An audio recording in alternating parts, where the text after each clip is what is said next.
You see, Verydarkblackman is a great guy. I love what he does. I watch his videos. I support what he's doing, and I'm a big fan of him. Okay, he's fight for those who cannot fight for themselves and stuff. He's a great guy.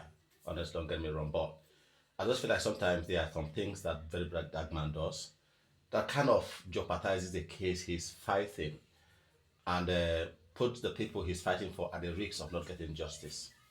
Okay, one of such an example is the current case that he's picking up that has to do with the death of with the guy Edediri who killed Justice's sister, and as a result of which the Justice's mom and the sister died.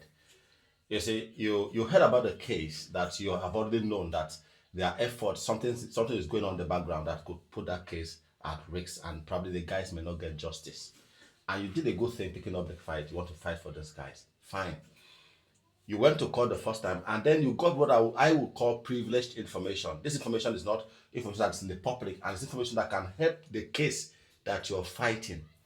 Now, what you should have done, what I will expect that you do, is keep this information to yourself, first of all, and then take the necessary steps to make sure that you have gotten the evidence that you need for this case before you bring those things in the public.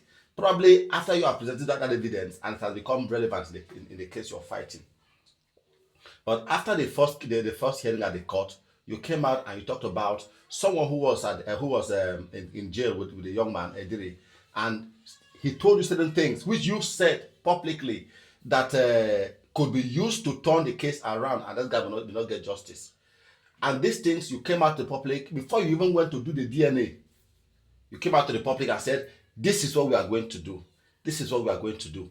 This is what we are going to do." And the reason because the head of the person that was killed is missing, and this case can be skewed if the DNA is not there.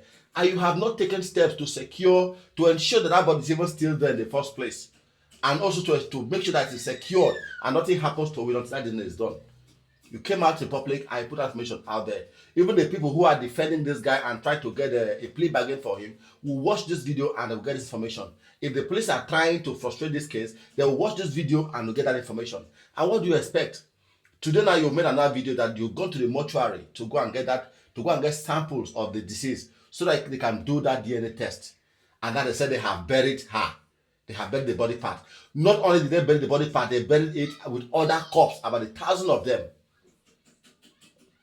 There is no way for you to even establish to know if that action was ordered by the police after they watched your video. Because if you had taken steps first to ensure that body is still there, you would have made a case that before you made that video, that body was still there. But for the fact that now it is not buried, it means something is going on, which is not supposed to be. And even if you are kept those information to yourself and then go there to say that body is no longer there, even if you don't do the DNA, if those people don't have that idea, if they never had that idea that they will use the fact that the head is missing to turn that case around, you have given them the idea now. You give them the idea that they could say that body is not the body of the person that was killed because the head is not there. And now you don't have a DNA result to present and say this is the body, this is evidence to show that that body belongs to the person that was killed.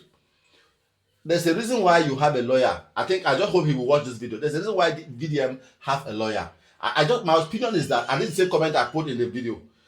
Most times when you make video that has to do with cases that are either been investigated or are already in court, I think you should send that video to your lawyer to first of all go through it and ensure that you're not putting out sensitive information that can jeopardize that case out there for the other people to see and take advantage of. Especially in this case now.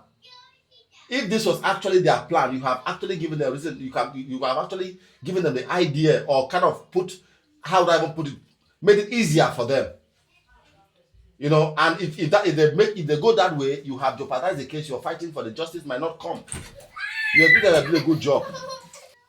So my advice is that in some cases, when a case is ongoing, before he does any video or put out any information, he should reach out to his lawyer. If he had made that video, he should send it to the lawyer to watch first before he put it out to the public. Because some of these things can jeopardize a case and even bring his whole effort, his whole investment, all the expenses to nothing. And at the end of the day, what he's fighting for, he will not get it. This is all I want to say. Thank you for watching. I'll see you in the next video. Till then, bye-bye.